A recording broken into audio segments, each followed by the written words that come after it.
Welcome to our YouTube channel invest money. Friends, आज हम आपके लिए निप्पॉन का एक ऐसा फंड लेकर आए हैं जिसमें जो रिटर्न है इस फंड का वो एब्सोल्यूट रिटर्न ऑल टाइम का 2442% है, जबकि लास्ट 5 ईयर का एब्सोल्यूट रिटर्न 208%, लास्ट 1 ईयर का 62% से ज़्यादा है। लेकिन अगर हम इस फंड के कंपाउंड रिटर्न की बात करते हैं तो जब से ये फंड स्टार्ट हुआ है तब से लेकर अब तक की अगर बात करें 2013 से अब तक की, तो फंड का एनुअल रिटर्न जो है कंपाउंड वो 15.52% है। लास्ट 10 ईयर का 19.89%, 5 ईयर का 25.45%, लास्ट 3 ईयर का 37.85%, लास्ट 2 ईयर का 33.47% और लास्ट 1 ईयर में फंड ने शानदार रिटर्न दिया है 60% से ज़्यादा, वो भी कंपाउंड।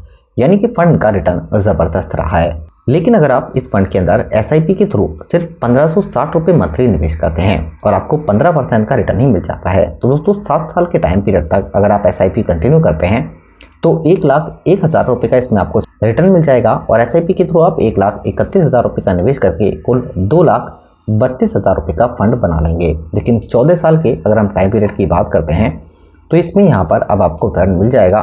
तो इसमें अब आपको 8,92,000 रुपये का फंड मिल जाएगा, 6,30,000 रुपये का रिटर्न होगा और 2,62,000 रुपये एसआईपी के थ्रू आप निवेश करेंगे। लेकिन अगर हम बात करते हैं यहाँ पर 21 साल के टाइम पीरियड की, तो इसमें अब आपको 23,72,000 रुपये का रिटर्न मिलेगा, 3,93,000 रुपये आप एसआईपी के थ्रू निवेश करके कुल 27,65,000 का फंड बना सकते हैं। लेकिन 25 साल में अगर आप इस एसआईपी को कंटिन्यू करके रखते हैं तो 15% रिटर्न के हिसाब से आप 51,23,000 का फंड बना सकते हैं और 4,68,000 रुपये आप एसआईपी के थ्रू निवेश करेंगे और रिटर्न भी इसमें यहाँ पर 46,55,000 रुपये से ज़्यादा आपको मिल जाएगा। जबकि दोस्तों अगर हम यहाँ पर इस फंड की बात करते हैं तो इक्विटी के अंदर सबसे ज़्यादा 93.85% पैसा यूज़ किया गया है।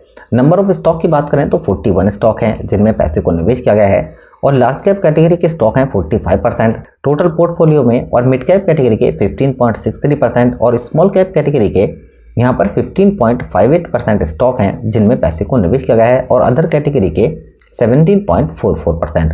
यहाँ पर टोटल फंड साइज का जो पैसा है वो टॉप 5 स्टॉकों में 28%, टॉप 10 स्टॉक में 44%, जबकि टॉप 3 सेक्टर के अंदर 28% पैसे को यूज किया गया है। अगर हम यहाँ पर टॉप 10 होल्डिंग की बात करते हैं तो इसमें लार्ज कैप कैटेगरी के स्टॉक हैं जैसे कि लार्सन एंड टुर्बो, Reliance industry, NTPC, UltraTech cement, Bharatiya Airtel, सी एंड और एनएलसी। यानी कि दोस्तों ऐसे स्टॉकों में पैसे को निवेश किया गया है जिसमें ग्रोथ आपको काफ़ी बेहतरीन मिल सकती है।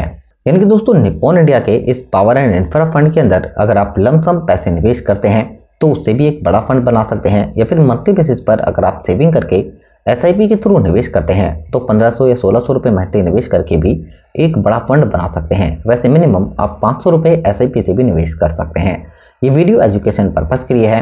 वीडियो से रिलेटेड क्वेश्चन होता है तो ज़रूर बताइए, अपने फ्रेंड्स के साथ वीडियो को शेयर करें और चैनल को भी सब्सक्राइब ज़रूर कर लें। Thank you for watching.